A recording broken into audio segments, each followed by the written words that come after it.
Welcome, friends, it's the Movie Film Podcast. Movie Film Podcast, enjoy the show. Zachy and Brian are talking about movies. Movie Film Podcast on the radio. Welcome to Movie Film. This is episode 186, brought to you by Mr. Boy Productions. I am Zachy Hassan. I am here with Brian Hall. It is Tuesday night, November 12th. Brian, we live now in a post-Disney Plus era. You know, I had been looking forward to Disney Plus, mostly anticipating The Mandalorian, but knowing there's going to be a lot of cool stuff there. So I was like, yeah, that's kind of cool. And I was surprised. I knew a lot of people were going to get this, but I was surprised just going through Facebook and whatnot today and seeing just the wide swath, the different types of people in my life that all were talking about the fact that they got Disney Plus today and were super excited about it. I mean, this was like a huge thing today. It's funny because a couple of years ago, the movie Terminator Genisys came out. And I don't know, I know you probably don't remember much about that film. I remember some things. The third act revolves around, like, this app is going to be dropping. Yeah. Everyone's counting down for this app, and it's like... And I remember watching that movie and being like, come on, who gets that excited about an app? And then yesterday, I'm like, oh. Yeah. Yeah. So I was slightly terrified, because I was like, is this where Skynet happens?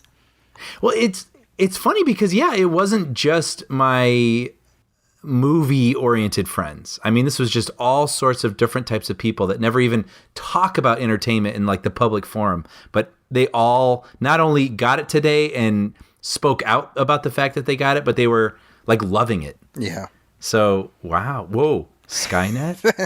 By the way, speaking of Skynet... Is it the same amount of letters as Disney? I know, right? Is it if you rearrange the letters, you know? Speaking of Skynet, Brian, I don't know if you realize this, but there was a Terminator movie out like a week ago. Yeah, no, I don't think that's correct. I think it was a couple months ago, right? If you told me Terminator Dark Fate came out a couple of years ago, I would believe you. It's kind of amazing, right? You and I were just talking on the phone like regular people yesterday, and yeah, we were both saying, I can't believe that was less than a week ago. Yeah. Or no, it was over a week ago, but it was about a week ago. Yes. It feels like at least weeks or a month ago. Like, we talked yesterday, which was Monday, and when we recorded our episode, it was the previous Saturday. So you were looking at about like 9 days. When we talked, yeah. Right. Yeah, that it's just crazy. Like, the world was like, okay. And they just didn't look back. and the point I made is there was a very similar reaction, you know, a collective shoulder shrug with the Rambo film in September. Right. And I'm like, it feels like the world has made plain what it feels about both Arnold and Stallone, like, digging up the corpses of these 80s characters. Yeah. Yeah. And I mean, those are... It's not like the world's opinion has changed on those original films. I think those are still revered. True. But the world has said, yeah, we're good where those are. It's like everyone's just like, just stop. just stop. Yeah. You know, my 10-year-old, he will like, just to be a jerk, he'll go up to his, like, if his brothers are sitting on the couch, he'll just, like, stick his foot out. And if his brother's there, he just kind of nudges them with his feet. Right. To make them, and that's me. I'm like, just stop. Right. You know, because it's such a peculiar brand of dickishness. Right. And I feel like that's what this is turning into when you keep trying to resurrect the Terminator and Rambo after people have really spoken their piece at this point, you know? Mm-hmm. Mm-hmm. And on the other hand, you're sort of picking on those that would continue showing up, such as myself. I mean, how many times can I open the door and have been ding dong ditched? It's truly Charlie Brown and the football. Yes, that's better. Yep. Right. And by the way, speaking of Disney Plus and all the anticipation people have had for it, it's been very funny also to see the incessant bitching because it's not like going 100%, or there's like login issues and stuff. I have read about this, but I did not experience this. I also did not start it up until this evening. Yes, the day of the launch. But I guess a lot of people. What is this? Probably at midnight last night when it first. Yeah, went like I think 5 a.m. Central Time, or sorry, Eastern Time. It went up. Okay. So what would that be for us? That would be like 2? like 2 a.m. Right? So people tried to jump on right away, and there were all kinds of issues, and then just right away they're jumping on social media and complaining about it. And I'm just sort of amused by that because I'm just like, look at this amazing thing. Like it's not going anywhere. You know what I mean? Disney Plus, maybe it's not working at like minute 1 the way you want, but before long, you will have access to this portal that like every forgotten stupid thing that you never even thought about revisiting, suddenly you'll have access to it. Mm-hmm. It's all going to be there.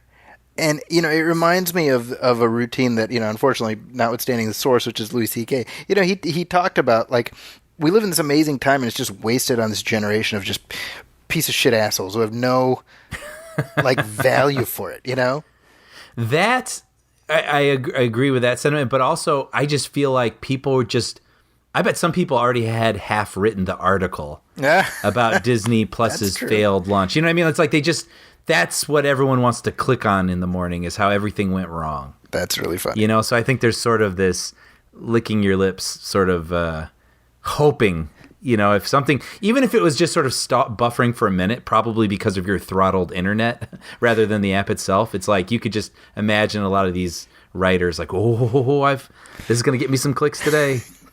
I don't know. It's like, come on, hurry up! I need to watch the live-action Lady and the Tramp now! Right. Or like the mule who was a linebacker or whatever 70s Disney movie is in there somewhere. I have not looked. I've not done a deep dive into the archives, but I'm hoping that they have. I don't know if you remember these actually. In the 70s, Kurt Russell did these like young adult movies where he played a scientific genius named Dexter Riley. And he would make wacky inventions. So there were at least 3 of these that I remember. One was The Strongest Man in the World, where he drinks like a strength potion. And another is where the computer wore tennis shoes. I remember that. Yeah, I remember that. And then there was one, I think it's called Now You See Me or something like that. Or Now You See Him. It's not the one you worked on. Yeah, maybe you did. I don't know. Did you work on something in the 70s? What? Maybe I did. Maybe, it's like an invisibility. But anyway, it was like Kurt Russell's like little franchise. And those are Disney. And movies. it's all there at our fingertips now. I'm very curious if that is that's my determinant. That's whether this Disney Plus thing is worth a damn. Is whether I can watch the computer wore tennis shoes. Right. Well, my a coworker of mine had it on his phone today as an app, and he was showing it to me. And the first thing I said was, "Is Flight of the Navigator on there?" Is it? And it is. And I was like, I don't think I've ever seen that movie in HD. Like, I can't wait to see that movie all clean and pretty, like on my television. Well, look at that. There you go. Yeah, pretty cool. Who knows? There's just got to be. You just drown yourself going through all the stuff that's in there, I imagine. It's pretty bananas, and we'll be talking about a lot of TV shows, a lot of lots of new content, as opposed to the Apple thing, right? Which had like 5 shows. 5 shows, all of which it seems like collectively people were like, Yeah, I haven't heard anything except about the morning show, I think it's called, or the morning edition, or morning something. Morning show, I think. Morning show. And then it's just like, it's not that great. That's the only thing I've heard about any of the content that Apple put out. And that just, they've got to be sort of tugging at their collars a little bit. And they got like some marquee stars. Mm-hmm. That show C stars Jason Momoa. Which, by the way, I don't remember if we talked about this or not, but as soon as that trailer started, I was like, this looks like an SNL parody. It does. Imagine a world, except you can't see it. It just sort of felt like someone was in a meeting, had an idea, and they didn't want it, so they pivoted real quick with the first thing they could think of. Like that's what C felt like to me. I'm sorry for anyone out there that worked on C. I know. Well, if we lose a subscriber, it'll be like the head writer of C. So way to go, Brian. Well, But with that, hey, we will have more Disney Plus content to discuss later Yep. in this episode. But what else have you seen? Well, I've seen a couple things, but I went to sort of a unique event where Rob Lowe, who, he of all sorts of stuff, right? Same Elmo's Fire, Wayne's World, Parks and Rec. He wrote a book. I believe it's called Stories I Only Tell My Friends. That's right. And my buddy Chad read the book and loved it, and it was just kept talking about it. Like, oh, so good. You'd love it. It's just these great stories and anecdotes from all these movies you know and like. And so when his birthday approached, I just happened to see that Rob Lowe was touring, like doing a live tour of this book and performing these stories. No kidding. Yeah, so I got him tickets for his birthday. So he, myself, and my brother went and saw him this past Saturday out in Thousand Oaks. And it was a really fun evening. I mean, I didn't quite know what to expect, and it was stories that weren't in the book, just a couple other anecdotes that he had. But it just made you realize, Rob Lowe's not like a guy you think about all the time, but he's been around don't I, and hung Brian? in there for a very long time. What's that? Don't I, Brian? Oh, well, maybe you do. I don't mean to assume. As I look over and there's a picture of Rob Lowe on my wall, like the Not Lenny, But he, I was telling one of these stories to Sean, your pal and mine, former co-host, as we were on the phone earlier today, and he was like, "Oh, you got to tell that story in the podcast." So I'll share. This was sort of a little taste of the sort of stories that Rob Lowe was telling. So he was at an event all these years later, maybe a couple years past from now, and apparently in St. Elmo's Fire, which I actually haven't seen. Sorry, the Gen Xers out there. He is a saxophone player. So he went to some event, and this music supervisor guy was like, "Hey, we're going to perform St. Elmo's Fire tonight. Why don't you come up and play the saxophone? Like pretend to play the saxophone. We'll have the real guy behind the curtain, and you play. And in the middle of your solo, why don't you take a drink of water?" And it'll be really funny because everyone will be like, "Oh, okay, he was faking it." Uh-huh. So Rob Lowe's like, "Yeah, okay, sure." So he goes out there, they do the song. They're like, "Rob Lowe, why don't you come over here? Show him what you got." So he takes the saxophone, pretends to play.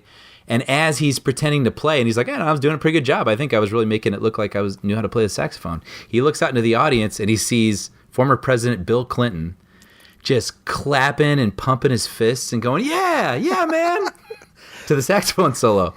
So now Rob Lowe is like, "Oh, everyone thinks I'm really good. Like, I kind of like this feeling. Like, do I want to betray, what I've just sort of put out there?" Like, so he goes through and he decides not to drink the water and he just finishes the solo. That's really funny. So he gets off stage and his wife is there and she's like, "What have you done?" So he's like, "Oh, whatever." So then he, 2 weeks later in the mail, he gets a letter from Bill Clinton that says, "Hey man, we should jam sometime." Oh Lord. And he's like, So now he's got to figure out if he's going to get back to Bill Clinton and tell him like, "Funny story, sir. Actually, I do not play the saxophone." So he's trying to figure out how to get out of this possible, jam session with Clinton. And so basically, he calls up this music supervisor guy and tells him the situation. Is like, "Look, man, I don't know what to do. Do you have any suggestions?" And the guy was like, "Oh, well, funny story. I was in here recording Barbra Streisand the other day, and Bill and her are good friends. So Bill was here, and I told him this story, so he already knows." And Rob Lowe was like, "Oh," like sort of the color drained from his face because then it's like he had no chance to intervene, and he had this letter, and Clinton finds out, and they've never been able to talk about it. So it was pretty hilarious. And this has been Rob Lowe Stories, as told by Brian Hall. Yeah, yeah. So anyway, I mean, he had a whole ton. I have the audiobook of that book, and I enjoy it very much. Yeah, he's a good storyteller. He's funny. He's got a funny sort of wit, and even just the way he talks. He's got a funny clip to his voice and storytelling. Yeah. It's just the shame about it though, Brian. Yes, is he's so damn ugly. Yes. It's just I don't know how he walks around with that elephant man face of his. You know what though the thing that we can all have solace in is that over the years at least it has diminished by like 1%. Yeah, seriously, it's since he was like 20. Yeah, it's deeply upsetting. Yeah. As a very average looking person, Yeah. I'm personally offended by how good looking Rob Lowe is. It's quite ridiculous, and I just remembered one other thing. I'll just say real quick. The thing that I took away from it is it's really interesting when you are out in the public eye how much you are just sort of paraded about to meet all the spectrum of interesting, diverse sorts of people. And one other thing that I just remembered was he in high school his very first gig was an after school special, and so having this on television that day gave him the confidence to ask out or to ask. The cutest girl in his class, hey, do you want to watch this with me today? And she goes, yeah, why don't you come over to my place? So she gives him her address, and he drives over there and knocks on the door, and Cary Grant opens the door. Wow. And it's Cary Grant's daughter. No kidding. And he's like, hello, Rob, come on in. And so he said it was him, this girl, and Cary Grant in a bathrobe watching this after-school special. Wow. His first gig, yeah. It's just crazy stories. And I'll tell you, what I love about Rob Lowe is just how relatable he is. Yes, I know, exactly. All right, you saw Dr. Sleep. Okay, wait, no, we'll get to that in a minute. I have to talk about one other movie here. Have you heard of a movie called Miracle Mile from 1988? It sounds so familiar. So, who's in it? Anthony Edwards and Mare Winningham. Okay, And Michael T. Williamson actually is in it also. Really? Okay. Yeah. I have definitely neither seen nor heard of it. Okay, this is a weird thing that got under my skin this past week. So, on AV Club does this interesting thing where they'll ask, I think it's called random roles, and they'll get all these actors and they'll ask them about their current thing, but then they'll ask about past roles too, good or bad, and just be like, just tell us a little anecdote about this.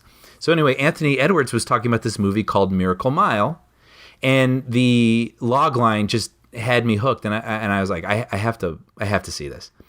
So anyway, this is basically what it's about. I'll give you the launch, and I won't tell you the rest. So a guy meets a woman and asks her out, and it's really sweet, and she's like, okay, meet me at this time in front of this restaurant. And through these chance circumstances, his alarm goes out, and he oversleeps, and he misses her. He wakes up like 2 a.m, freaks out, runs to the restaurant anyway, hoping to catch her, and she's gone. And he's like, oh man, I'm so bummed. So he walks out of this restaurant, and then a payphone rings, and so he picks it up, and there's a frantic man on the other end who's like, Dad, it happened. We're at war. The missiles have launched. You only have an hour to get out of Los Angeles. And he's like, what? And then the guy realizes that he's not talking to his dad. And then you hear some sort of superior confront the man over the phone. And then a machine gun fire, goes off. The guy's dead. And then the phone hangs up. So that sounds pretty. I'm intrigued. I want to watch this movie now. Right? I was like, so now it's like, okay, like you may or may not, this could be real or it could not, but you have an hour to figure out what you're going to do. And so he's like, do I tell people? Do I go find this woman that I care about who I don't really know, but she's going to die if she stays here? And I want to talk about it more so badly, but it's a really, really interesting movie. And it began as a script, apparently in the early 80s, by this guy, Steve DeJarnat. And when the Twilight Zone movie was first being considered, they wanted to make this the full movie. Really?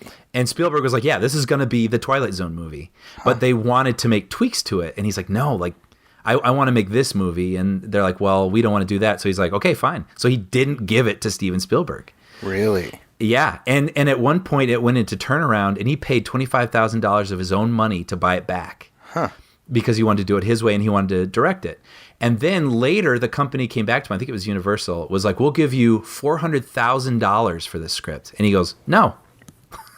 Can you believe this? Yeah. He believed in it so much, and he wanted to direct it. So anyway, all these years later, cut to 1988, he makes this movie. And I will say this, it's rough. It's a little rough. And it's funny because I think we're going to talk about this in a minute, but Blu-ray versus DVD and physical media and stuff. But The only way you can watch this movie now is on Amazon Prime, and it's only in SD. I'm on Amazon Prime right now, and as you said that, I was like, SD. And it looks terrible. Really? Okay. Terrible. And I have to admit, I think it might have affected how I felt about the movie a little bit, just because it looked so rough. So anyway, and when all said and done, I think if that intrigued you, it is worth checking out.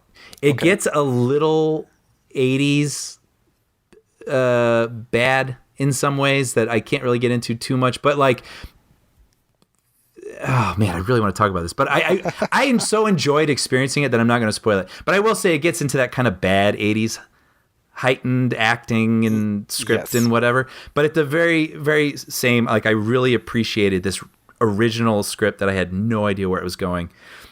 And when it was over, I think I appreciated it more than I actually thought it was good. Okay.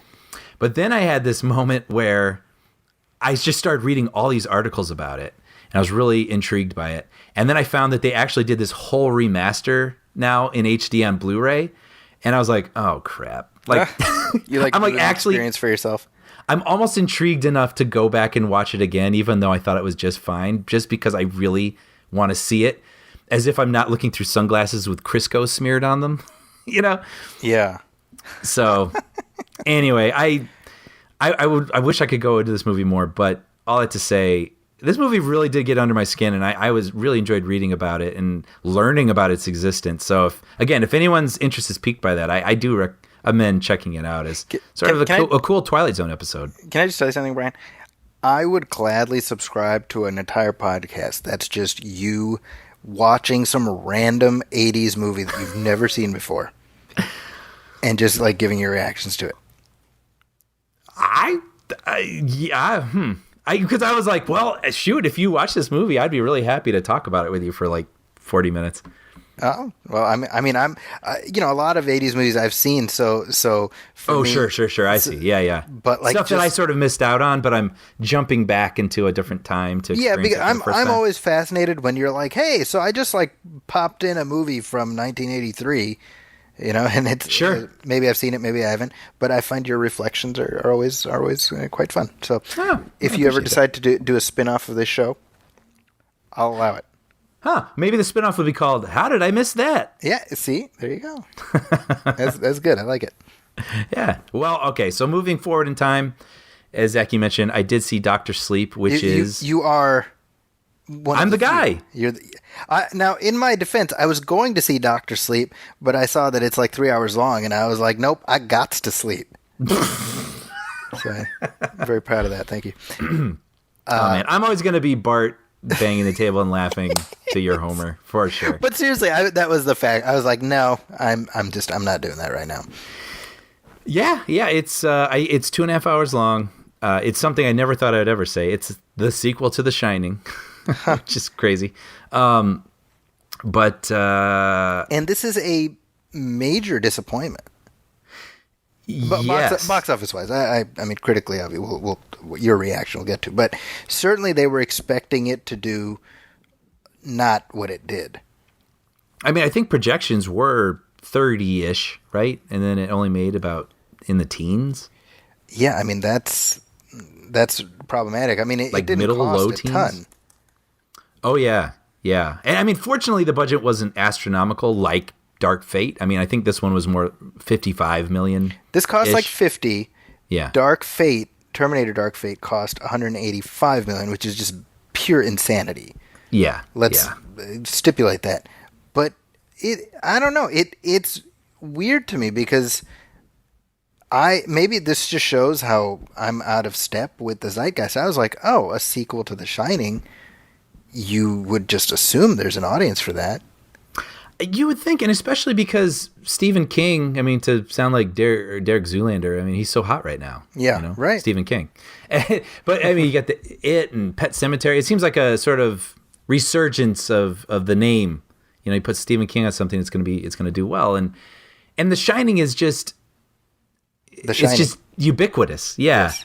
However, taking a step back and now seeing this reaction, the more that I thought about it, I say this sometimes, but I use my brother kind of as a barometer because for like the average film goer. You know, he doesn't see as many movies as you and I do, but he goes out of his way to go see the bigger things. And he's a little unique in that he will go see a little bit more of the fringy stuff, you know, with me, and he'll enjoy those sorts of things too. But having said that, as him representing the average moviegoer, he's never seen The Shining. And I've tried to make him watch it, and he's fallen asleep twice. Wow. It's a longer story. It's a joke between us. He's just never going to make it through that movie. Because he got to sleep. He's got to sleep. But so the more I thought about it, I was like, oh, well, Dan's seen a lot of things you would expect the average moviegoer to see, but he's never seen The Shining. And he's probably never going to go see Dr. Sleep. Now that I think about it. And I was like, ooh, well, that ain't good. For, you know what I mean? It's not like you're just going to, maybe this is one of those Blade Runner 2049 things where they really went out of their way to try to make something that respected the original property, and they did a pretty good job. Critics seemed to enjoy it well enough, but the audience, you know, it's really more of a cinephile sort of obsession. You know, I don't know. Yeah. I mean, you're not the first person to make the Blade Runner comparison. No. And that seems very apt, you know. But I mean, the difference I feel is that, I mean, The Shining, to the best of my recollection, was like a big hit, you know, when it came out, and it's a much more embraced film by the mainstream. Or maybe it's not. I don't know. I mean, you actually, said, I think when it came out, it was critics weren't so hot on it. But it was it's a popular. Sort of it was a popular time. success, though. That I don't know. I mean, I believe you, but well, I will look that up right now. Yeah. Which you know, random trivia. I mean, we will get to Dr. Sleep, but random trivia about The Shining I thought was interesting was there was a little coda at the end of that movie that came out the first week, and then Kubrick was like, nah. And they had every print in America clip the ending off. Really? What was the coda? I think it's Shelley Duvall and Danny in a hospital after the events of the movie. Interesting. Yeah, and he's like, "No, we don't. Let's just end it." Not funny. The fact that, like, I didn't know about that, you know. Yeah. It's like everyone sort of agreed. Okay, Kubrick doesn't want it. Shh. You know. Yeah. Because I've seen somewhere there's a little bit of a Mandela effect thing where people are like, I kind of remember a scene in a hospital, and it's like, oh, it did happen, but it only happened for a week. Wow. Well, so I'm looking up the box office. It cost $19 million. It made $45.7 million. No. In $1980, that's a huge hit. Pretty big, yeah. Right. Whereas like Blade Runner was a flop when it came out. Sure. Oh, that's a good point. And so Blade Runner, like, let me put it this way. Blade Runner has always been more of like a film school exercise. Yes, yeah. That's not a mainstream movie. You know, I did an article about Blade Runner for the paper, and I was talking to my editor, and I was like, oh, you know, because it's November 2019, which is when the movie's set. So I was like, oh, we should do something about that, and we were just talking about it, and I was like, when's the last time you seen Blade Runner? He's like, oh, I saw it a while ago. He said something to the effect of like, I saw it the one time that I need to see it. Oh, interesting. Yeah. And I was Which like, I get, yeah. You know, because that movie is, I mean, I think it's amazing. I love Blade Runner, but it's an acquired taste. For sure. Right. For sure. So like Blade Runner 2049 always struck me from the moment it was announced, especially when they said what the budget was or whatever. I was like, well, this feels like a risk. Mm-hmm. Whereas, I mean, I saw the trailer for Dr. Sleep not too long ago, and I was like, oh, wow, like that's going to be a hit. How would it not be a hit? So it didn't even occur to me that the tracking would be off to the tune of 50%, you know? Well, that's just it, because you would think, and I've seen this said elsewhere, but you would think they would have opened it maybe 2 weeks ago. Yes. Before Halloween. So it's kind of a weird timing. But to what you just said, regardless, the tracking said otherwise. Yes. It's weird that it was so off. I mean, I don't know what you attribute that to, right? Like, the reviews were decent. Mm-hmm. Right? I mean, there's no, you know, it's not a situation like, oh, that looks good, and then you go to Fandango on your phone or whatever, and it's got a rotten number or something. You know, I mean, this is like, reviews are decent. You know, it's certified fresh, I think, on Rotten Tomatoes. I think it's like 70-something. So, like, yeah, people just all of a sudden collectively are like, nah, we're not going to the movie theater this weekend. Yeah, You know, I don't know. that's a fascinating story in and of itself. You know. Yep. I have not seen it, so I cannot discuss the film itself. But I think that the whole what does it mean? What's it mean, Brian? What does it all mean, Yeah. Basil? But well, I'll say in my sort of non-spoilery review that I enjoyed it. I thought it was pretty good. So this is Ewan McGregor as the adult Danny Torrance. Yeah, and I thought it was a really Mike Flanagan, who directed it and adapted it from Stephen King's book Dr. Sleep, the actual sequel to The Shining. I thought he did a really good job of. He's really working from trying to please three different things. I mean, you have the original Shining story where the Overlook burns down at the end, which did not happen in the Kubrick version, right? So you have the hotel that everyone wants to see, but Stephen King doesn't want you to see it because he didn't like that version. And then you also have a book that he's trying to adapt. So there's like just a lot of things that he has to please. And I thought he did a pretty good job of, whereas Blade Runner 2049 definitely adopted that really slow paced, let's just live in this, let's breathe in the frame, for like a while, which was great. And it really did feel like a companion to the original Blade Runner. He did a really good job of making a movie for modern audiences while allowing dribs and drabs of that DNA into the movie. Okay. Like every now and then he'd kind of allow for that really language shot and then like a really slow crossfade. So it did feel like it came. It felt like that movie's son. Okay. You know what I mean? Like you saw the DNA in there, but it was a little younger. It had a little different bit of a personality to it, but it was definitely still had enough to make it feel connected to the first movie. And I thought it was an interesting story. I mean, basically, the premise is there are these villains who, led by Rebecca Ferguson, who we know from the Mission Impossible movies, and they feed off of the essence of these people who have The Shining. So basically, you have Danny now all grown up, and he can talk to other people who have this connection, and people are being picked off. And so it's sort of like, well, does he want to get involved with this or not? And I don't know. I thought it was cool because it did feel like it belonged to the past movie, and it had enough of an original new adventure at hand. I thought Rebecca Ferguson was really, really good. She's very different in this than anything I'd seen before.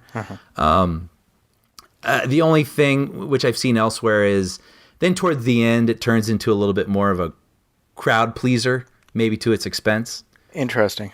Well, if nothing else, it sounds like it would make for a meal when it's available on streaming, at least.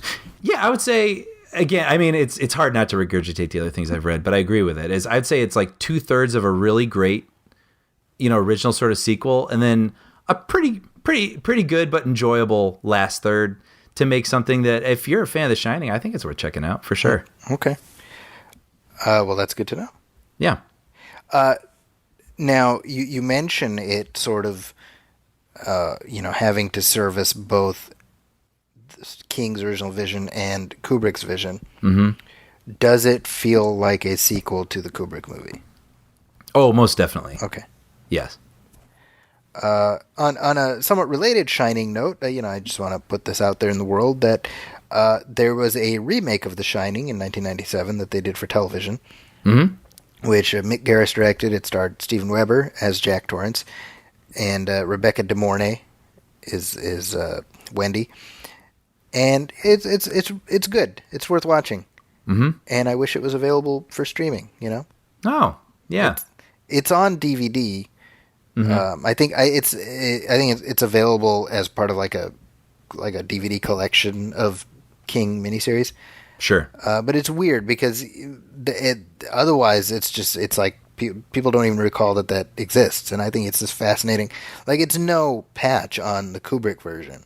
Sure. But as a truer evocation of what King intended, I think it's worth a look. Mm-hmm. Right? Because King he never liked Nicholson. Right. Because the movie starts and Jack is already Jack. Yeah, because he already has. He seems a little unhinged. Yes. And it's really supposed to be, a normal person being taken over the course of the film. Yes, exactly. Yeah. So, well, let me tell you a little bit about what I've seen recently. Yeah. I went and watched an early screening of Knives Out. Ooh. Nice. And this is pretty cool because it was like a special screening, and I took my oldest son with me, and I told him, like, oh, Ryan Johnson's probably going to be there at the screening, and we were actually, the morning of, we were watching like a variety junket thing, for the movie, and it had Ryan Johnson and Chris Evans and Toni Collette and Ana de Armas and various other people, and I was like, Ryan Johnson's probably going to be there, but I'll tell you, it'd be cool if that guy with the beard, if he showed up, right? And Chris Evans, because he has a beard. Mm-hmm. And my kid's like, haha. And we get there, and wouldn't you know, Chris Evans is there for a Q&A. Oh, wow. And my kid is just freaking out. How cool. Yeah, seriously. He's like, maybe, within several feet of Captain America, right?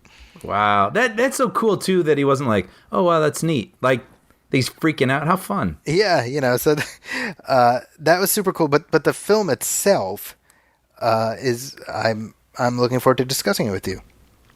I can't wait. I mean, I've heard so much about it already. Yes. I mean, I don't think I'm tipping my hand by saying it's very good. Yeah. But truly, just allow the whodunit to happen. Don't read anything about it. Just experience the mystery, because that's what makes it fun. Mm-hmm. Mm-hmm.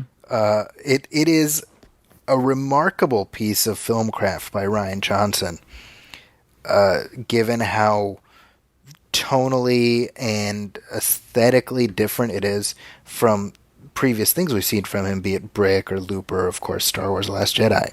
Mm-hmm. Now, that being said, the following day I was able to attend a meet and greet with Ryan Johnson here at the Ritz-Carlton downtown, and that was super cool because it was a relatively small crowd, maybe 10 or 12 people, and so I really got to chat with him, Yeah, I mean, just to even make it clearer, I mean, when you say meet and greet, it's not like one of those things where it's like a round table with critics, right? Talking, asking questions. I mean, you were mingling with him. Yeah, just shooting the breeze, Yeah, and it's very funny actually because I was introduced to him by the president of our group. Oh, this is Zachy, and he writes for the Chronicle. And, oh, the Chronicle, and that's and suddenly like he perks up a little bit, and I'm like, man, I could get used to this, Yeah, and I'm absolutely. Like, don't get used to this. Sure. But that's so cool. It's a nice feeling, I gotta admit, Yeah. That's awesome, man. Yeah. Well, what's something you took away from the conversations with him? So almost the first thing I said to him, we shot the breeze very briefly, and then I said, I want you to know how much The Last Jedi means to me. And I told him, I said, I don't know what kind of negativity you're subjected to or whatever, but certainly I see a lot of it out there. And I think it's really important for you to know that that movie is loved. By not just me, by lots of people. And he said, it's of course, it's very nice of you to say that. I'm very lucky though, because I get to have people I get people coming up to me all the time who say that. And so, like, the negativity doesn't impact me as much. That's what he said, And, I told him about my experience watching that film, which I've told you before, where, the first time watching it, by the time we get to the end and when we see Luke die, that initial screening, I was trying to process what I had seen. And it took the second viewing for me to really, experience it in the moment.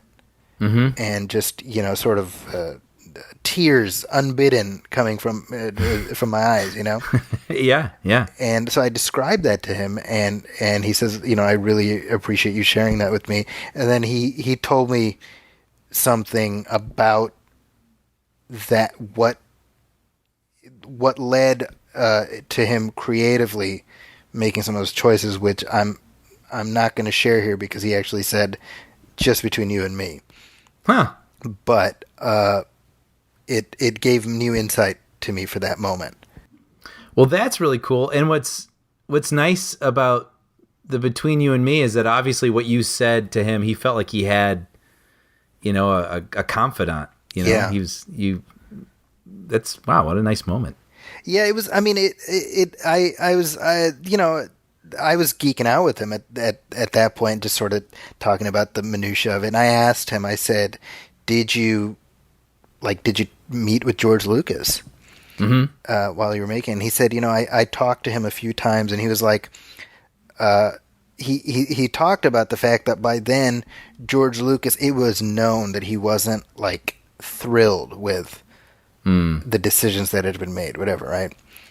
Because of Force Awakens, and so what Rian Johnson told me is like, even knowing how he felt, he was so kind and so open and so generous with his thoughts and his suggestions and whatever. And this is the point he made. He's like, I don't know that I could do that. Mm-hmm. Like this punk kid who's like taken over. He's like raising his children. And he's like, oh, well, here's what you should do, or here's what I think, Mm-hmm. And he talked about just what a great moment that was. Man, yeah. Wow. Yes, that's so cool. I mean, we obviously we are really passionate about movies, and we care enough to spend all this time talking out how we feel about them. And it's what a really awesome privilege to be able to go actually interact with some of these people that create these things and pick their brains like that. That's really cool. And thanks for sharing some of this stuff with us. Yeah. And like I said, I mean, at the outset, to me, I genuinely, going down there, I was like, I want him to know that people like the movie. I was like, I think that's important, Mm-hmm. And we were sort of chatting about the impact of social media and how it calcifies this conversation. And I brought up something which I'm pretty sure I've said to you on this show, where I was like, I've seen online people like, hey, Rian Johnson, saying something mean. And I told him this. I was like, I saw that, and I'm like, this person made a choice that day. Like, that's a choice that person made, to just be horrible, I was like, you have an opportunity to interact, and, maybe they'll get back to you, and it's like, this is what you do. And he's like, yeah, I mean, but he's like, he's like, this is what he said, I would not be on social media still if the overwhelming majority of it wasn't so empowering and energizing and fun, Mm-hmm. And so it was just a really cool experience, Very cool. Yeah. Very nice. And luckily, I had already seen Knives Out, and I can attest to the fact that it's a darn good movie. Mm-hmm. But he deserves all the success. He's such a nice guy.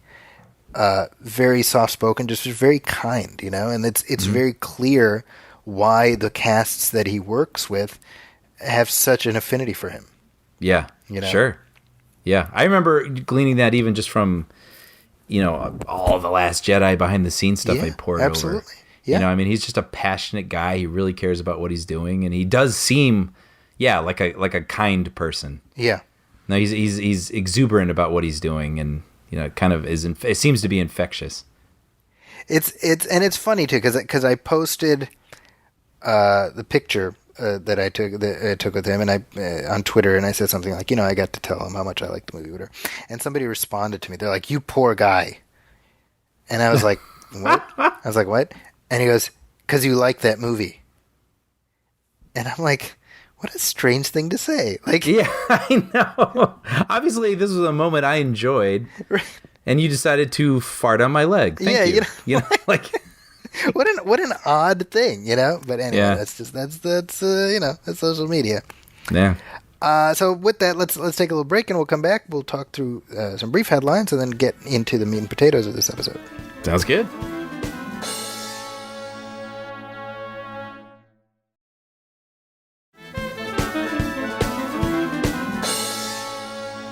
And we're back, and just some quick headlines to jump through here, Brian.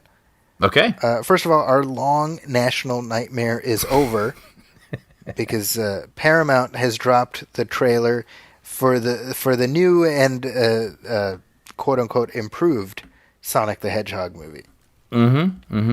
Now, let me stipulate here with the fact that I had no interest in seeing this movie before. No. I don't know that I have a huge amount of interest now, but I was going to be seeing it regardless because my kids are like Sonic the Hedgehog fans. Yeah, and by the way, let me clarify. I mean, I'm not against it. No, it just doesn't seem like it's for me. It's not in your wheelhouse. Yeah. But, maybe folks don't remember this, but like in the early part of this year, they dropped the trailer for the Sonic the Hedgehog movie, which honestly looks like it looks like Detective Pikachu / Garfield or whatever, like all these animation hybrid live action type movies, right? Mm-hmm. But they made a really questionable... You call it boneheaded. Yeah, well, I was going to go there, but sure, boneheaded decision to depict Sonic as kind of this refugee from the island of Dr. Moreau, like... Yes. Right? Yeah. Like this weird genetic freak, right? Yeah. And pretty much the internet spoke in one voice. For once.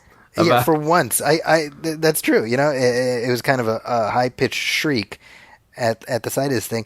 And what's funny to me is that Paramount obviously crunched the numbers here.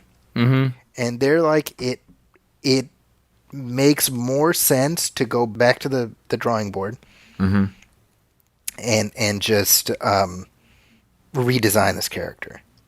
I'd almost not even say the drawing board. It was always there. Like, why did they decide to make this mutant? Yes. Like, we know what Sonic looks like. I don't even care about this. And I still feel like I actually don't really feel that bad for them. Like, how did you not know? Well, you know who I feel bad for? How did you not look at that thing and not know? Who I do feel bad for, not the studio, but the CG artists. Yes, who put all the time. Yes, absolutely. That's not their fault. It's not their fault at all. So hopefully they got lots of good overtime for that. But this, I think it was supposed to come out like now. Yeah, like Thanksgiving or something. Right, yeah. And then it got kicked to February, I think. And now you have a Sonic the Hedgehog that you're like, oh, okay, well that's Sonic the Hedgehog. Yeah, that's what Sonic looks like. What that's were you thinking? That's not unlicensed Korean replica Sonic the Hedgehog, Right, exactly. Right. And I mean, I still have nightmares about his teeth. Yeah, he just looked like some sort of weird half human, half Sonic thing. Like he had these unnerving calves. Yeah, he had human teeth that were really weird. His eyes looked sort of human, so it was almost like an experiment gone wrong. I mean, now he looks like Sonic, and he's like, he's cute, kind of fun.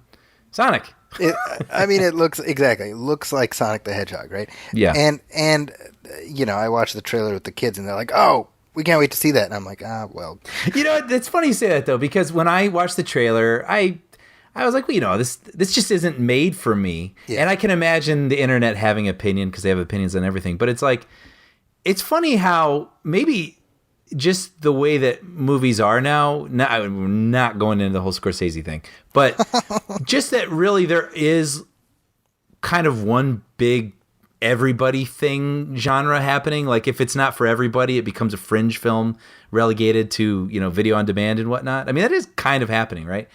So if it doesn't seem like it's for everybody, then, the people on the internet who are like, but that isn't for me. Well, that looks stupid. And it's just like, I was kind of imagining people like picking on this movie, but I was thinking, no, this movie looks like it's for 12-year-olds. Yeah. Like, that's great. Like, there should be movies for 12-year-olds, Yeah. And so hearing that your kids were really amped on it, I'm like, well, that's who it's for. That's great. Yeah. I mean, I looked at the new trailer and I'm like, well, I don't have to sit in the theater for 90 minutes and be horrified. It looks fun. Yeah. I mean, there are worse things that I imagine you could be dragged to. Like if I had to be dragged to this, I would be like, oh, fine.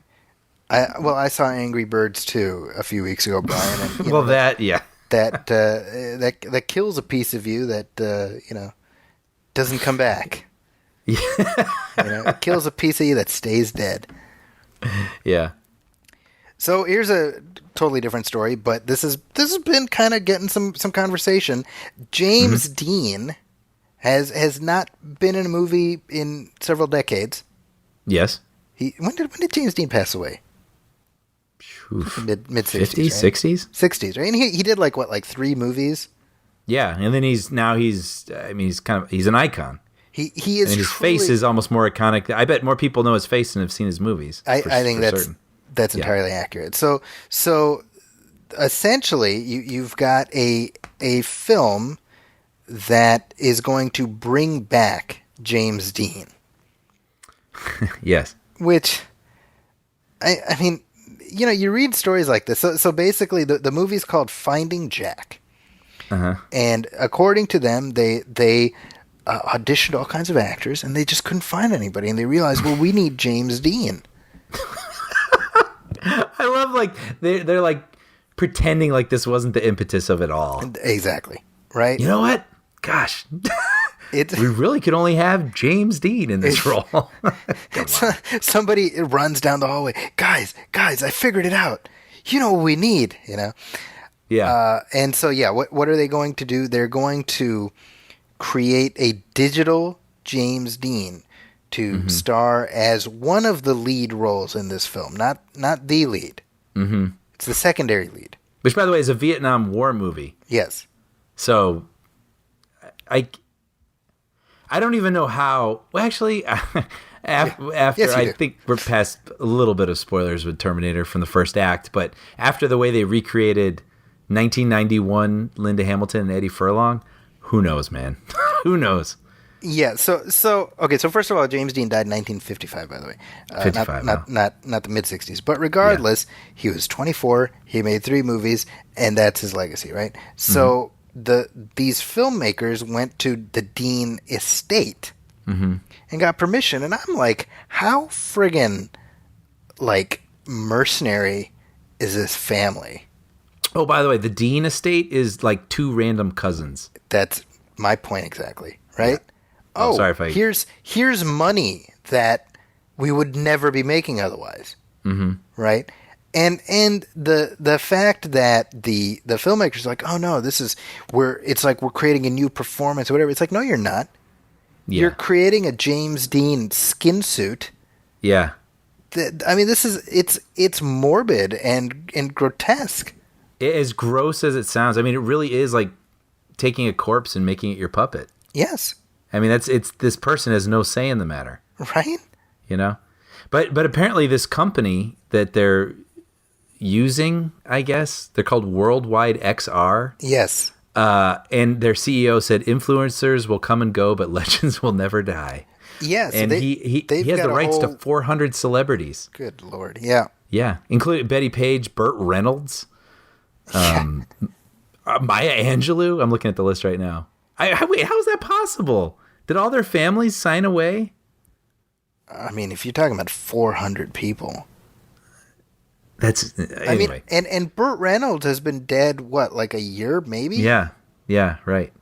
So, like, as soon as he's gone, did these people just show up? Just sign something? Yeah, maybe, yeah.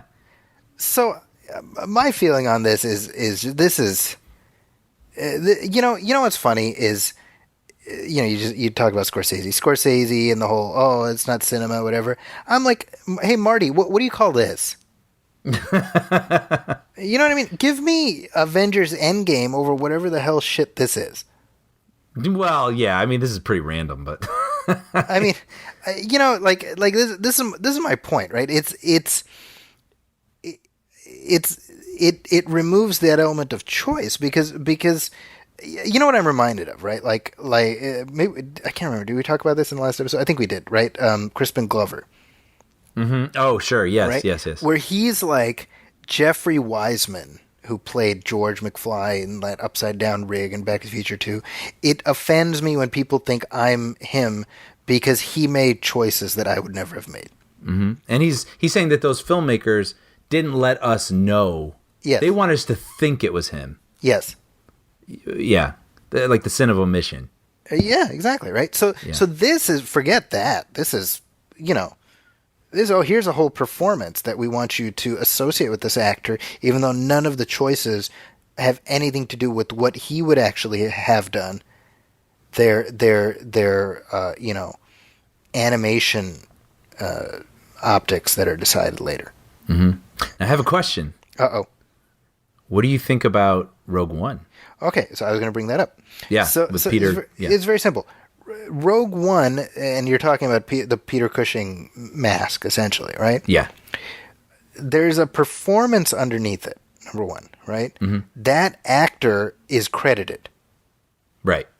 So there's that literally is this actor who's Guy Henry, that's his name. He's essentially been given a digital Peter Cushing mask. Mm-hmm. But he's Guy Henry. Sure. Do you see what I'm saying? Yeah. Oh, yeah, absolutely. Like the Rogue One people aren't like, oh, hey, look, it's like a lost performance by Peter Cushing. Right. I mean, Guy Henry is doing his impression of Peter Cushing, and it's a tribute. It's not, you know what I mean? Yeah. So I mean, yeah, we can get into whether it's creepy or whatever. That's a separate conversation. But in terms of its appearance, but intention is everything, right? And it was never intended to be, the lost Peter Cushing performance. Right. So this is just, I don't know. I read this, I was deeply unsettled by it. Yeah, it's weird. Well, because remember, this goes back. It was sort of a punchline for a while. I think it was Fred Astaire, right, dancing with like a Hoover vacuum or something. Yep. And people thought it was weird, and it was basically a performance that already existed, but they sort of cut him out of something and pasted him into something else. But yeah, this is where technology is at now. I mean, where you literally could just make a whole new from scratch performance using these people's. It's amazing where we're at now. I mean, even like the deep fakes, you know. Which did you watch that No Country for Old Men thing with Arnold Schwarzenegger? No, I didn't. It's pretty amazing. I saw the George Lucas thing that you sent me. Oh my goodness, the reaction to that Rise of Skywalker trailer. Yeah. Oh, so folks, if you haven't seen this, I think it was Collider, right? Yeah, or maybe I don't remember. They have a guy doing a George Lucas impression, and it's like a bang on. The inflection, everything is just perfect, and it's George Lucas reacting to the trailer for Rise of Skywalker, and now thanks to deep fake technology, you can just paste George's face over this guy, whoever it is, and it's uncanny. Yeah, it's pretty amazing. It's not Uncanny Valley; it's just uncanny. Yep. So check that out. Yep. As we were talking about how awful and horrific this technology is. All right. So anyway, that's a thing that may be happening or may not. I wonder if the controversy is going to kill us in the cradle. Who knows? Or maybe they're like, oh, now we've riled it up and there's interest in. Yeah. You can't buy publicity like that. Chomping on a cigar. Just vultures chomping on a cigar. That's really funny. In other news, speaking of vultures and sort of picking these things clean, DVD sales, Brian. Yeah, you posted an article about this, and it sparked a quite vociferous back and forth. Mm-hmm. Yeah, it was really fun watching the comments on the section of this. Well, basically, you can explain the premise of the article. So this is on CNBC, and the article is "The Death of the DVD: Why Sales Dropped More Than 86% in 13 Years." And I feel like the why is one word: streaming. Like, I don't know that we need much more than that. Right. Sure. But I mean, there's a broader conversation here about sort of the slow, gasping, wheezing, choking death of physical media. As a concept, right? And I mean, think about this. Since 2006 to now, 86% DVD sales have dropped. Yeah. And what's extraordinary to me about that is the fact that DVD came into being at the close of 97. Mm-hmm. And it is the fastest adoption of like a home media format in American history, or it was up to that point. Yeah, because I remember growing up with the VCR being somewhat new, and they sort of made big releases inaccessible at first. Yes. Right? They would be $100 or more. Yes. Because they wanted you to rent it, from these video stores, and then they wanted you to buy it. Like, there was sort of this rollout plan where the price to own, eventually it'd become price to own. Right.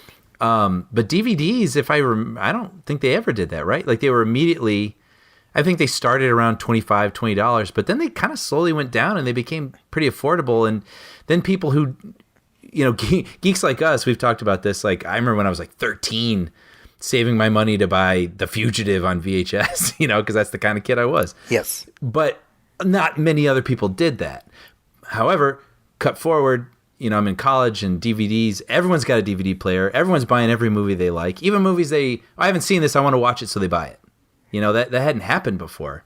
Yeah. So I mean, the way DVD broke out against the what we call it, big VHS, was yeah. I mean, the movies were priced to own, right? And if you remember, when you would buy a brand new DVD player, maybe I'm taking this back, but you'd buy a brand new DVD player, you would get like free movies with it.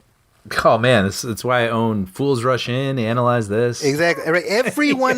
Everyone in 2000 who had a DVD player, guaranteed they had Analyze This in their collection. Yeah. That was just part of the breakout kit. Yep.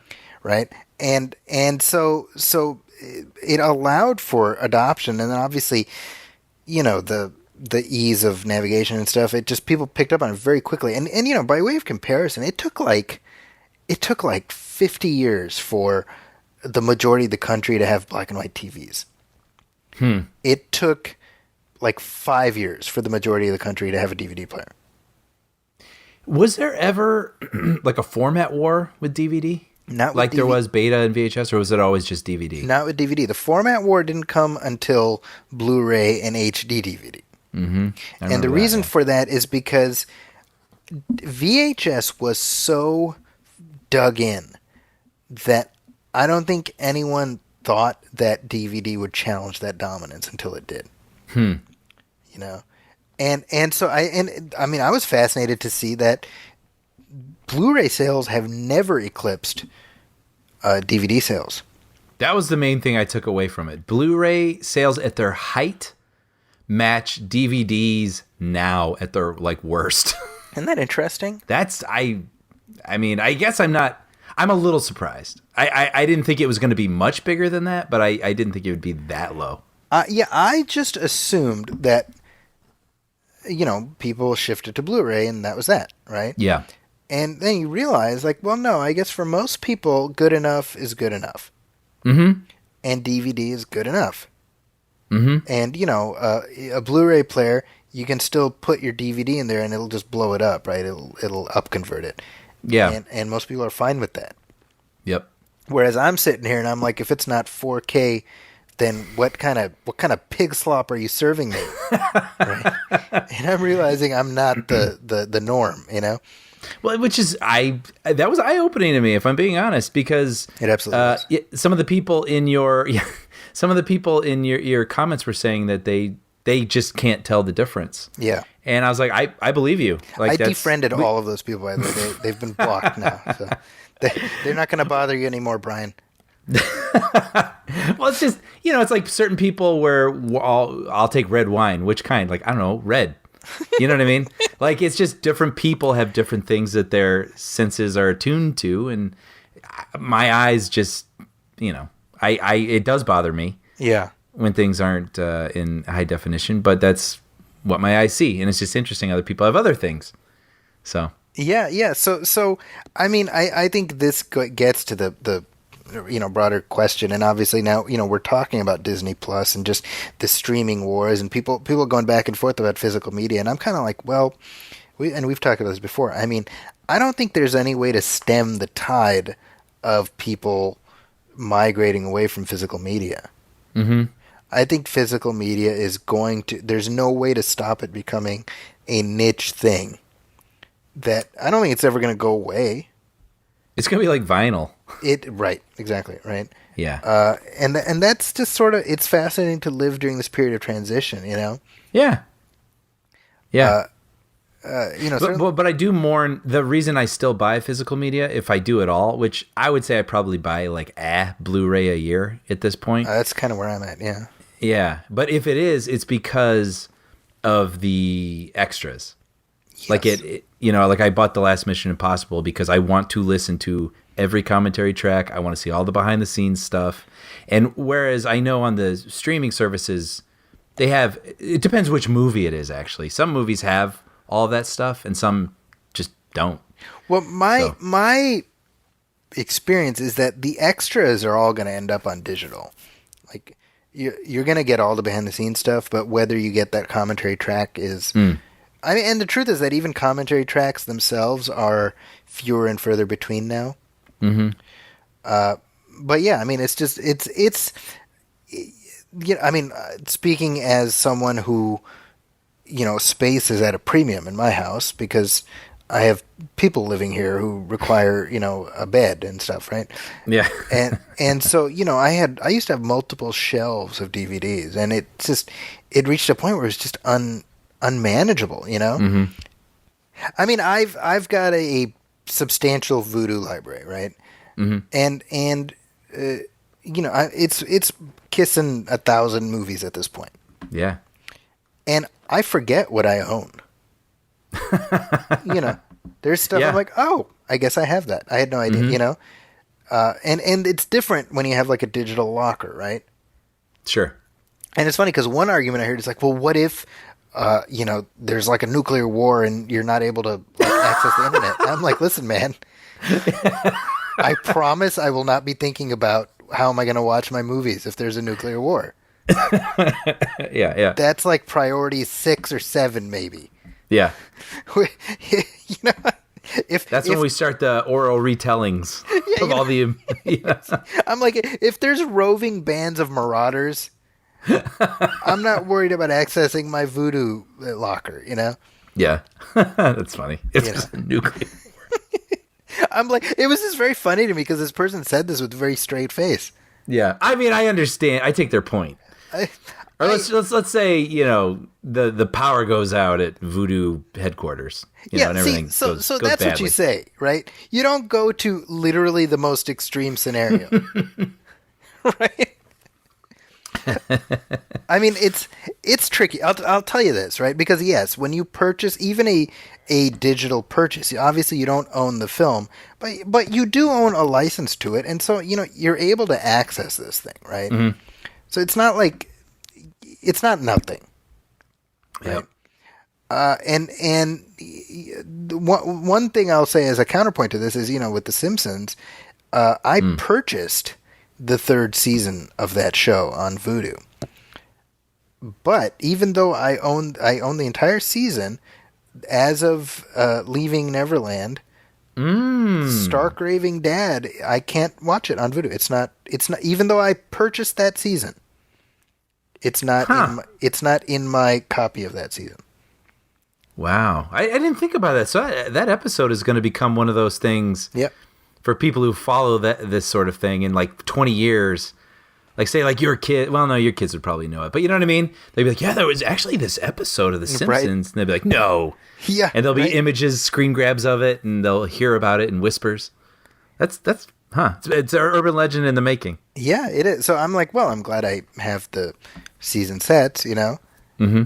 But I mean that's one of those rare instances where something like this happens, and I'm like, I think that is a shame. I think that if you have it already, you have it, Yeah, no, yeah, I agree. So that's I'm sort of talking against myself here, but I mean, I guess big picture, I'm just like, this is just the way the tide is moving, and I don't know that there's any way to stop that. Yeah, I mean, I think we all are aware of it, but it was interesting to have that article bring it to light and sort of reflect on it. Very true. Yeah. Yeah. Well, speaking of streaming, I hear some music. So, hey, Disney Plus is the new home for all things Star Wars. Yeah, that's right. That was, I mean, the first thing that when I queued it up, I went to the Star Wars section just because I actually, why? I was a little curious to see if the Ewok adventure was in there. And is it? No. It'll be there eventually. Yeah, Last Jedi's not there either. I think that's because Netflix has that locked up for a little while. Yeah, there's a few movies you'd expect to be on Disney Plus, even a couple of Pixar movies, I think, but they have their rights or the licenses tied up with other services for the time. Yeah. But it was interesting to me that they put A New Hope as the first movie. Yes, they have them listed in release order, which certainly feels like Disney putting their thumb on the scale a little bit. Mm-hmm. But they've also retained the 20th Century Fox. Yeah, that's nice too. Opening, yeah, that's cool. So these are in 4K, which That's the only way to watch it now. Like now anything else is useless to me. Well, see, I have to out myself here because I don't have a 4K television. So You animal. I know. I know. I don't know. It's funny. What's it like, Zachy? Well, I've only watched a little bit of it, and I mean it looks nice what I've seen. And I think I said I'm going through them with my kids in number order. Mm-hmm. So we've only watched Phantom Menace thus far, and so the next one up is going to be Attack of the Clones. So that'll be the first Star Wars movie I see that has previously not been available in 4K in 4K. So I get watch like my least favorite out of all of them. Right. I was gonna say, I'd be curious. What does a movie like? I know A New Hope in high definition and Blu-ray and whatever, but what does that movie look like in 4K? Like, what am I missing? I mean, what did you thumb through it? Like, I mean, what I truly, I mean, are the blacks blacker? You know, what is it less? I mean, with 4K, it's not going to be like it's not going to be a paradigm shift, but I mean, yeah, there was going to be a more richness to the image, you know. Mm-hmm. That said, I'm curious about what they're mastering from, right? Because to get true 4K, you would have to go back to the original elements and scan those at 4K resolution, right? Mm-hmm. And what we know is that up to this point, they've just been using, the highest resolution scan that they have is a 1080p. Which is high. We're getting so like in the weeds here. See, but you know what's funny is I'm like leaning into my microphone as you're talking. So 1080p is high definition. So that's like Blu-ray quality, right? Yeah. So as of 2011, which is when the Blu-ray set first came out, that's the highest resolution scan that we have of the Star Wars prequel trilogy and sequel and the original trilogy. Mm-hmm. So that was before the sale, and George Lucas at no point before or after had them scanned at 4K resolution. Because to do that, it's a bigger size file and storage issues and whatever. Even from then to now, it's become a lot more easier to store that stuff. But as far as I know, Disney has not done that either. So I'm wondering, well, is this just like a boosted 1080p transfer? And I don't know. I don't have an answer to that. I guess I'll find out. But the selling point right now is that if you want to watch Star Wars, the prequels and the original films in 4K, Disney Plus is it. Because they're not going to be available on UHD disc until like middle of next year. Mm-hmm. So in some sort of probably 3 trilogy. Yeah, it's funny because I have not bought any of the new Disney Star Wars films on physical media at all because exactly what you say. I was like, well, there's going to be some massive box set. Mm-hmm. And I'm like, I do want to own them, but I want to own like some version of a definitive set, and then be done with it, And then I'm going to get mad because they're going to have these really great extra features that they've been withholding for the original trilogy. That I'm going to be like, you freaking kidding me? I know. Like how much are they holding on to? But you know what's funny, right? Star Wars, and I think this applies to both of us. Star Wars is one of those rare instances where you can. It's like layers of a tree trunk. Oh, I had it on this format, and I had it on this format, and I had right. It's so true, right? Yes. And I never even had a Laserdisc player. I know friends who still have their like limited edition Laserdisc sets. But certainly, I had it on VHS, DVD, and but how many movies are like that for you? Right? There's a handful. Probably Back to the Future. Probably Indy. Yep, Indy. Right, and there's a few more, but that's about it, right? Yeah. Where you literally follow them from, for me, it's the 8 movies, obviously. Mm-hmm, mm-hmm. But that's kind of my point, right? It's like a lot of movies you buy, you'll watch them maybe once. Yes. So it's like, well, how much is it, like, is it the physical space that it's taking up, is it worth how much you're going to get out of it, Yeah, no, that's a really good point. Now you're making me think mentally. I'm like, well, I'd probably keep buying this in that format and whatever. It's really probably about like 10, 15 movies, maybe. That's what I'm saying. Yeah. But the rest, you can find them somewhere, if you think to watch them again. Yeah, I mean, it's I mean, the Star Wars films, certainly for you and I, it's just, we're going to be revisiting them forever. We know it. Yeah. You know. Yeah. Speaking of revisiting them forever, I thought this was funny. What? Well, the Han Solo thing. Yeah, yes. I thought you were going to say it. Oh, sorry. It's almost become an annual tradition where every time Star Wars is released into a new format, we can play, that match game that you see at bars where it's like, what's different? Yeah, it literally Every time. From 1997 to now. Yeah. Every new format leads to some shenanigans. Just even the smallest, sort of like making the Ewoks blink. Yes. Adding no to the end of Return of the Jedi. And then removing no from Empire Strikes Back. Adding no, removing no. Yeah, it's just... So it didn't even cross my mind. The most...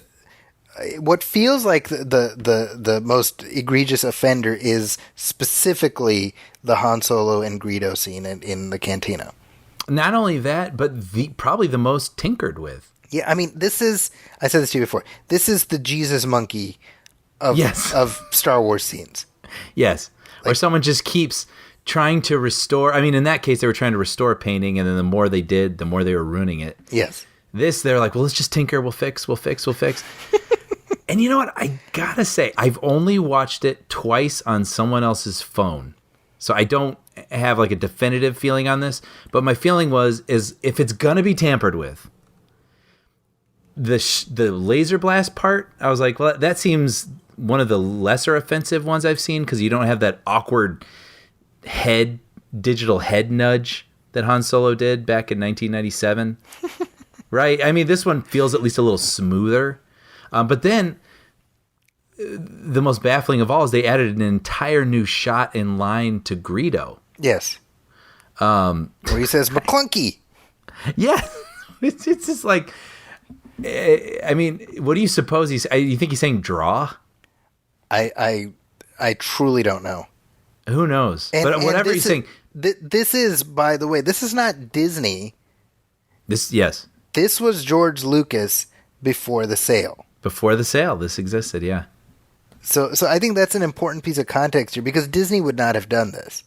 Correct, right. You know why? Because no one cares as much about tweaking this thing as George Lucas does. Yes. Or did. Yes. But what I find... sorry. Yeah. It's just this obsession. It's bizarre. What I find interesting about adding that line is the fact that he's just... The reason he changed it in the first place, for those who don't know, is the fact that it used to be Han shot Greedo under the table in a surprising fashion because Greedo was going to take him into Jabba the Hutt. And George Lucas is like, well, yeah, but that kind of makes Han a killer. Right. Han shoots when he has to. He's not like a cold-blooded killer. So he wanted Greedo to shoot first, so Han had reason to kill him. But it changes, what we know about this character for 20 some odd years. And also the technology was not there to make it look convincing at all. So then he's just like you were talking about with that painting, just tinkered and tinkered and tinkered, and it's just never looked right. And it only just shines more of a light on something that makes people agitated. Right. And so I think it's fascinating because the way that it's always gone, though, up until this point is, Han has the last line, and then guns are fired. But in this, they give Greedo the last line. Right. So it's almost like they're trying to somehow possibly make it look like Han had a reason through something Greedo said to shoot now. It's kind of fascinating. It's a fascinating window into obsession. Mm-hmm. Into one George Lucas's obsession. Yeah. Right? And what makes it funny, at this point, honestly, I truly, I can't bring myself to care anymore. Oh, no, I'm so well past that. Exactly. I mean, this is 20, 2 years of angst at this point is all done, right? Holy cow. Yeah, I mean, I was a senior in high school, and I remember being pissed off about it back then. Oh, me too. Absolutely. And then, I got over it. But to me, it's hilarious that like for all the people who are like George Lucas should have stuck around and F Disney, and then this like comes out. Oh yeah, here's George Lucas' last little present that he left for you guys. Everyone's like, ah, damn it. Like, oh right. You know what? But that was it, right? Were there any other changes? Hey, you know what? I guess we'll find out, but I don't believe so. Yeah. You know, that's what makes this kind of funnier is like, because it's been a while, admittedly, since my recollection is like the last version of wherever he'd left the scene with the 2011 Blu-ray. Like I felt like, okay, it's fine, I guess. Like this, it's fine. Yes, yeah. You know, and so the fact that now he would do just this one last thing where it again, you know, it's very funny. I saw a funny video online where they're like, "Oh, actually, that wasn't the only change." And I guess the line is like McCluskey or something. Yeah. He agrees like McCluskey, and then turn in your badge. That's today, right? So he's like, actually, yeah, it happened a couple other times, and then they cut to when Vader cuts Obi-Wan in half. And they had a guy go like, McCluskey. And then when Yoda dies in Jedi, he's like, McCluskey. I was like, you know what? That's funny. That's pretty funny. Guy who put that together. And isn't that fascinating by itself? We're talking about something that is, at the time we're recording this, less than 24 hours old. Yeah, that's true, yeah. Right? And the internet just you know, we're in dog years at this point. Mm-hmm. Yeah. So for me, it's an amusing story, obviously, the Han Solo thing. But the bigger story is that we're going to have this like weekly visit to this galaxy. And with new episodes of The Mandalorian, and certainly if the first episode is anything to go by, I mean, it doesn't feel like a step down. Mm-hmm. Right? Yeah. Now you just finished watching it. Yeah. Like right before this show. So what'd you think? You know, it's sort of hard to say how I actually feel about it, just because it's episode 1. Mm-hmm. He's such a mysterious character. Yeah. That we don't have a lot to go on, so it's really more. I enjoyed being in the universe. I enjoyed seeing. You know, sort of a different sort of character than we're used to following for this amount of time. Yeah. So you know, like what does a bounty hunter do? Like, how do they get their targets? How are they paid? You know, it's like we're getting into the minutia of what their experience is like, which we have never done before. They're just sort of these interesting third tier characters, right? Yes. So I found myself enjoying a place that it feels familiar, but seeing it from a different perspective. In terms of the character, I don't know that I'm connected with him quite yet, but I think, you know, obviously that's coming. Right. Yes. I don't know. What about you? Well, you know, I mean, the thought that and I've said this before, but it was really cemented watching the 40 minutes of this premiere episode. This character, who, as far as we know, at this time, he's just the Mandalorian. Mm-hmm. He is, in essence, everything people had built up Boba Fett to be. Yeah. Right? I mean, he is kind of a man with no name, kind of, right? Like a Clint Eastwood figure. Mm-hmm. And, you know, rogue with the heart of gold, that kind of thing. I mean, that's what all the expanded universe canon had essentially done to Boba Fett before that was all wiped away, right? Oh, I didn't know that. The heart of gold. I mean, you know, like a good bad guy, you would say, you know? Sure. So I agree with you where it's hard to get a read on this character in 40 minutes, but we say this is, what is it, like 10 episodes? Mm-hmm. So we assume that, okay, well, by the, I mean, we're on like a journey. It's like a 10 episode journey that we're on, right? You know, I was just talking about this with someone recently. It feels like a lot of shows are doing this now, where they're really more 8-hour movies. Yes. right? I mean, Stranger Things, I think, is kind of like that. So really, the first 3 episodes are the first act of a story. That's exactly right. right. Yeah. And Watchmen, I feel like, is doing the same sort of thing where. Oh man, I need to watch that show. Yeah, it's interesting because they just don't. The storytelling is different than what we're used to with television. So, like, even 3 episodes in, I still am not sure what I feel about the show, but I'm really still in the first act of the show at the same time. And I feel like, yeah, this might be somewhat of a similar thing, even though I feel like this show gave us a little peek, like a tease to get us to the next one, and like a show would typically do. Yeah, I mean, I think honestly, the mission statement for episode 1, which so the show, by the way, is created by Jon Favreau, and this one was directed by Dave Filoni, who he directed.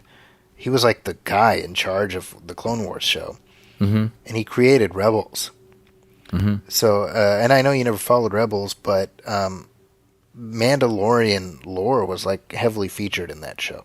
Okay. See, I know his name, and I know that he's really prominent in the Star Wars storyteller universe, but I guess I don't know, still quite understand who he is, but he's also quite close to George Lucas, right? Like, I mean, Correct. Okay, so Yeah, he's kind of pretty learned at his versed feet. from the mentor. Yeah, he kind of sat at his feet and kind of got the ins and outs of the universe. Okay. So I think this first episode was really about like it was about a feeling, right? This, and maybe even more so than the some of the films. I mean, this felt like it really wanted to just make you smell the nostalgia, that we start out in a cantina that's vaguely Mos Eisley-esque. We end up in a, we see a speeder that's like Luke's speeder, and we see, it's like a Tatooine-ish planet, and, it's trying to hit all those bases, right? Mm-hmm. And you can look at that very cynically. But I choose not to. I'm like, okay, cool. I know this. I recognize this world that we're in. I did. Yeah, I didn't read it cynically, and I didn't even take it as winks. I just took it as sort of almost more matter of fact. Yes. Like this is the speeders in this universe. Yeah, you know them. Right. And yeah. So I mean I don't feel like we get a lot in this, but what we get, at least for me, was enough to be like, okay, yeah, I'll be back next week to see. Oh, absolutely, right? Absolutely. And that's I like that. Like, I don't want to see an episodic show within the Star Wars universe. I want to see, not. Right? I don't want beginning, middle, end in 40 minutes. I want a long form story told on a broad canvas. Mm-hmm. And so I'm watching this. I'm like, well, this is a scale unlike anything I've ever seen on television. Yeah, there was one point where his ship landed, and I was like, that looks like a model. And then sure enough, I looked it up later, and it was. Yeah. Like, they actually used models, like old school effects. I was like, oh, that's cool. There's a good merging of digital and practical. Uh-huh. Yeah. There's a Ugnaught character who's played by Nick Nolte. Yes. That's a sentence you ever thought you'd say. That's weird, right? Yeah. Yeah. It's pretty cool. Yeah, I like the character and the way that he's presented. I liked him. I like that Werner Herzog is there for that's Werner Herzog in like a Star Wars walk on. It's very clever, some of the ways they just they added sort of a spirit of quirkiness. The casting. Mm-hmm. And seeing those old school stormtrooper outfits. Yeah, I mean the nostalgia is strong, right? Mm-hmm. As far as the main character, it occurred to me. I'm like, well, I know that's Pedro Pascal under there, but I'm like, could it be anybody under there? And he's just doing the voice. I mean, I'm not saying that that's the case, but I'm just like, what is he adding here? If he's is he going to take his helmet off? Mm-hmm. Yeah. Like it because we went the whole episode without him taking his helmet off. Mm-hmm. And apparently, as some character says, they don't tend to take their helmets off. Yes. So I'm like, well, that's odd to me. Like I'm wondering about that. I'm wondering if I'm okay with that. I'm certain at some point. I mean, if you hire a known actor, at some point you're going to show his face, right? I mean, hey, in the movie Dread, Carl Urban had that mask on the entire time.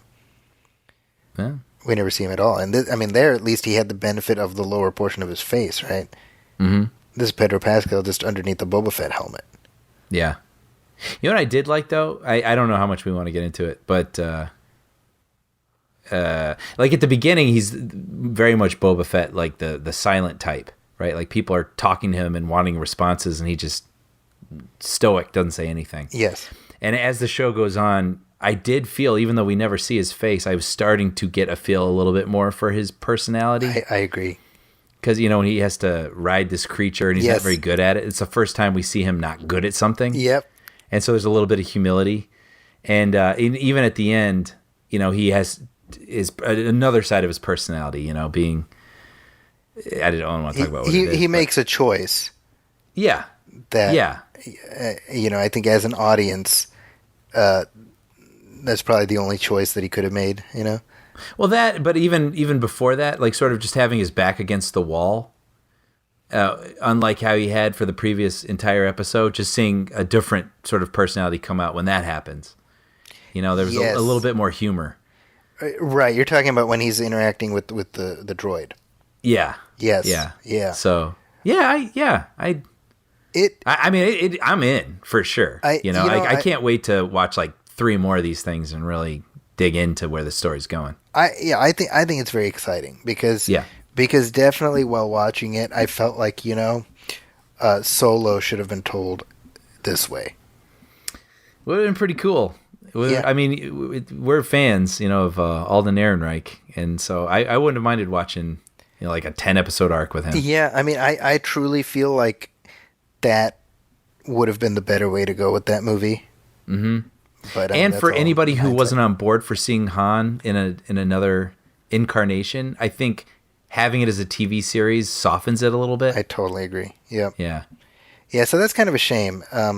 But it makes me what they accomplished with this makes me optimistic about what they're going to do with the Obi-Wan Kenobi show and whatever other stuff they got planned. Yeah. No, totally agree. And apparently we don't have to wait too long. We don't have to wait a whole week. It's going to be this Friday another episode drops. Yes, that's right. So every Friday new episodes are going to drop. Mm-hmm. Well, do we want to talk about the ending? I mean, want to do a spoiler wall? Do we need to? I mean, that's I don't know. It's almost like, well, there's something happens at the end and we have no idea what it means. Okay. I mean, what do you think? I did like that last image, though. I think it's terrific. Yeah. It's a terrific image, but I don't think we need to say anything, is what I'm saying. Yeah. I know. Well, okay. Yeah, then I'm not going to say much. It's one of those things where you're like, okay, interesting. Yeah. What does this mean? And it's like a lot of questions that, it's nice to know we're at the beginning of the journey. So, well, this stuff is all going to be resolved in some way, Mm-hmm. Yeah. Very curious. My only question is the Mandalorian a one-off? Mm-hmm. Or right. Or is it meant to be a continuing story? Another season? Multiple seasons, yeah. That one I'm curious about. I wonder how sustainable it is money-wise. Yeah, that's a good point, right? Because right now you're going to have a whole rush of people subscribing. Mm-hmm.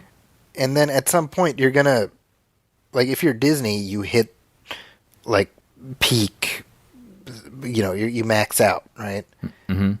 Well, at that point, what do you do, right? Like, how do you exactly what you're saying? How do you keep it sustainable? Yeah, I don't know. Because it's not just Star Wars, right? It's Marvel shows, and they've said that the Marvel shows are going to have Marvel movie budgets. Right. Wow. That's crazy. Yeah, so this is not a situation like the movies where, well, people are going again and again and again, so you're making money at the turnstile every single time. Mm-hmm. Well, if you're a subscriber, you're a subscriber. You pay your $6.99 a month, and you get whatever. Mm-hmm. So how do you? I don't know. So that wraps up this episode. Anything you want to hype up for us? Puppy Dog Pals is back. Season 3 is kicked off on Disney and Disney Junior. So I believe it's Friday mornings, 10 o'clock Pacific. New episodes coming at you. There you go. You can watch your new Mandalorian and then just follow that up with the new Puppy Dog Pals. Yeah, season 1, Puppy Dog Pals, by the way, is on Disney Plus. So, hey, perfect. Yeah. As for me, you can. Well, let's see. What do I have? Oh, I have a new article up at Birth Movies Dead looking back at Rush. Yeah. The racing movie Rush, which you and I have talked about on this show a few times. Mm-hmm. So with Ford versus Ferrari coming out this week, I pitched them. I was like, hey, how about something about Rush? Because there's another great racing movie that not that many people watch. So please check out that article. And then if you haven't seen the movie, check out the movie. Yeah, we've pumped it up a couple times on this show, and then I queued up your article. I haven't read it yet, but I opened it so I wouldn't forget. But I skipped to the comments, and it was funny seeing all these people being like, yes, so many more people need to watch this movie. And I was like, wow, fellow Rush heads. Rush heads. Another article I have up is my interview with James Mangold. Speaking of Ford versus Ferrari, I had opportunity to sit down with him after the Mill Valley Film Festival last month, and for half an hour I just kind of picked his brain about all kinds of stuff, and we had a great conversation. The hardest part of this interview was whittling down a half hour worth of conversation into something a little bit more bite-sized. But he really, he did Ford vs. Ferrari, but of course he also did Walk the Line and Logan and Copland and, Girl Interrupted. He's done, James Mangold is one of these guys, 310 to Yuma. He has a career that's comprised almost entirely of career capstone movies. Where any one of those movies, you'd be like, all right, I'm done now. Right. And it's like, man, this guy, he's just made a ton of great movies. Yeah. I've never seen Copland. I should watch that. Copland is one of those movies. You're not alone. Uh-huh. That's one of those movies that it's like Rush, honestly. Really? It's a really compelling story. It's full of great actors. From stem to stern. Mm-hmm. You got Stallone and Robert De Niro and Michael Rappaport, Robert Patrick, Harvey Keitel. Gene Garofalo, et cetera, et cetera. These really all good actors. Mm-hmm. And I feel like that movie should be talked about a lot more. Yeah, I feel like it comes up every now and then on sort of movie nerd sites. Yeah. It's like, oh, great movie. So I know that people like it, but I've never seen it. Well, if you make the time, you know that you've got a solid film waiting for you. Yeah. So give that one a look. But regardless, so I had a really good time talking with them, and I think it makes for a really interesting read. So that's at the San Francisco Chronicle website. And then also, what else do I have? I have my recent episode of the Nostalgia Theater show, which was on hiatus for a little while. I came back. I talked about the history of Dracula with my friend Glenn Greenberg. Oh, cool. And that's really fun. We talked about different, depictions of the character in different media. And then coming up on the Nostalgia Theater show, I have my interview with Ronald D. Moore, who created the rebooted Battlestar Galactica, and he was also a writer-producer on Star Trek The Next Generation and Star Trek Deep Space Nine. We talked about the 25th anniversary of the movie Star Trek Generations, which happens, the 25th anniversary is like 2 weeks. Cool. So lots of stuff. Sorry. Zachy pimping his wares. Ah, man, that's, yeah. But stuff I can't wait to check out. Well, hopefully you'll enjoy it, and hopefully everyone listening will as well. That wraps up this episode, but we will be back soon, and in our next episode we'll be talking about Ford versus Ferrari. I can't wait. So that'll be a fun one. Thanks everybody for listening. We'll catch you next time. Welcome, friends, it's the Movie Boom Podcast.